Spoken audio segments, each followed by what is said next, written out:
ताज नबी सजादा नसीन दरगाह हजरत कमरुद्दीन शाह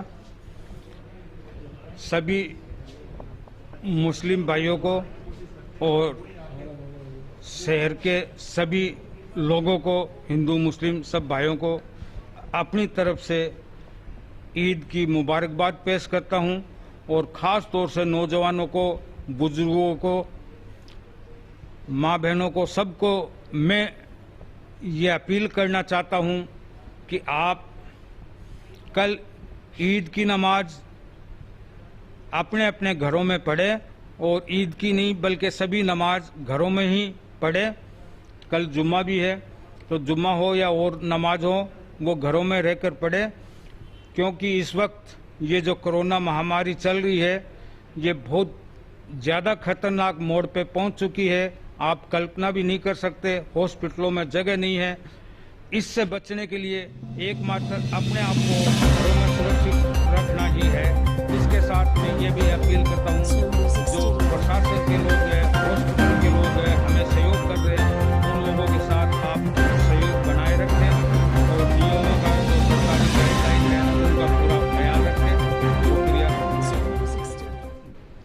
एक तो ये कि कल ईद उल फितर है और मैं ईद की मुबारकबाद पेश करता हूँ आप हजरात को, और मेरी ख़ास तौर से नौजवान मुस्लिम नौजवानों से बहुत ही दर्दमंदाना मुखलिसाना अपील है कि आप अपने अपने घरों के अंदर नमाज पढ़ें। हालात बहुत ख़राब आने वाले हैं और अपने नमाज ही सिर्फ घर पे नहीं पढ़ें बल्कि ज़्यादातर अपना टाइम जो है वो घरों पे गुजारें। आप मतलब एक ये कि कल ईद है तो आप अपने भाइयों से भी, माँ बाप से भी मुसाफा नहीं मिलाएं, गले नहीं मिलें, बल्कि दूर से मुबारकबाद दे दें और मतलब सरकार जो गाइडलाइन दे रही है उसका पालन करें। हम ये मेरी आप लोगों से मुखलिसाना अपील है और मुझे उम्मीद है कि हम इस पर कवर जब ही कर सकते हैं। इस बीमारी पर, ये अल्लाह का अज़ाब है, बीमारी का है, अल्लाह का अज़ाब है, उसको कंट्रोल करने के लिए हमें कुछ सरकार की बात माननी पड़ेगी, कुछ अल्लाह के सामने गिड़गिड़ाना पड़ेगा, रोना पड़ेगा और हम इन लोगों के भी शुक्रगुजार हैं। हमारे दोस्त साहबान हैं, जैसे हैं, हमारा जिला प्रशासन वगैरह है, हम इन लोगों के मशकूर हैं कि वो हमें गाइडलाइन दे रहे हैं और हम उस पर अमल करेंगे और मुझे उम्मीद है कि हम मतलब उस पर पूरा उतरेंगे और कोरोना को हरा देंगे। का त्यौहार है और इस मौके पर सभी मुस्लिम जो समुदाय है उनको मैं ईद की मुबारकबाद देता हूं और इन खुशियों में सब लोग शरीक हों, ऐसी मैं सब लोगों से अपील करता हूं। साथ ही में जो हमारे जो समुदाय के, मुस्लिम समुदाय के लोग हैं उन लोगों से ये भी अपील करता हूं कि वो घरों में रहकर ही नमाज पढ़े, ईदगाह में नहीं जाएं और इवन मस्जिदों में भी नहीं जाएं। मस्जिदों के लिए भी जो राज्य सरकार के आदेश हैं कि प्रबंधक ही रह सकते हैं, मंदिरों में, मस्जिदों में प्रबंधक ही सेवा कर सकते हैं, नमाज पढ़ सकते हैं, जो कि 2 या 3 हो सकते हैं, उससे ज़्यादा नहीं जाए।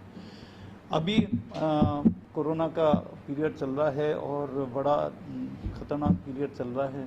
संख्या धीरे धीरे ज़िले में भी बढ़ती जा रही हैं, इसमें सतर्क रहने की ज़रूरत है। इस संबंध में मुस्लिम समुदाय के विभिन्न जो व्यक्ति हैं, जो शहर काजी हैं, हमारे एडिशनल एसपी साहब हैं, एडीएम साहब हैं और एसडीएम साहब, सभी के साथ इनकी मीटिंग की गई। मीटिंग में यह तय किया गया है कि राज्य सरकार जो गाइडलाइंस हैं उनकी पालना करेंगे। शहर काजी जी द्वारा ये भी बताया गया कि 2 दिन पहले इन्होंने आम लोगों से अपील कर दी है कि सब व्यक्ति अपने घरों में रह के ईद की नमाज़ पढ़ेंगे, बाहर नहीं निकलेंगे।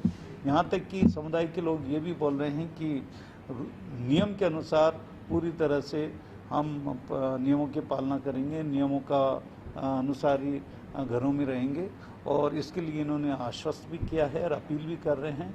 और आप लोगों से ये भी गुजारिश है आपके माध्यम से सभी मुस्लिम समुदाय के लोगों से कि वो अपने घरों में ही रहें, घरों में रहकर नमाज़ पढ़े, घरों में ही रह के सारी नमाज़ें पढ़े। ईद की नमाज के साथ साथ सारी नमाज़ें भी घरों से रह कर पढ़ें और घरों के अंदर भी आवश्यकता अनुसार मास्क का उपयोग करें, सोशल डिस्टेंसिंग की पालना करें, बाहर बिल्कुल नहीं निकलें। जो बाहर केवल कुछ ज़रूरत की चीज़ें खरीदने वाली चीज़ें हैं उन्हीं को लिए बाहर निकले, अन्यथा नहीं निकले। पुनः एक बार सारे मुस्लिम समुदाय और अन्य समाज के लोगों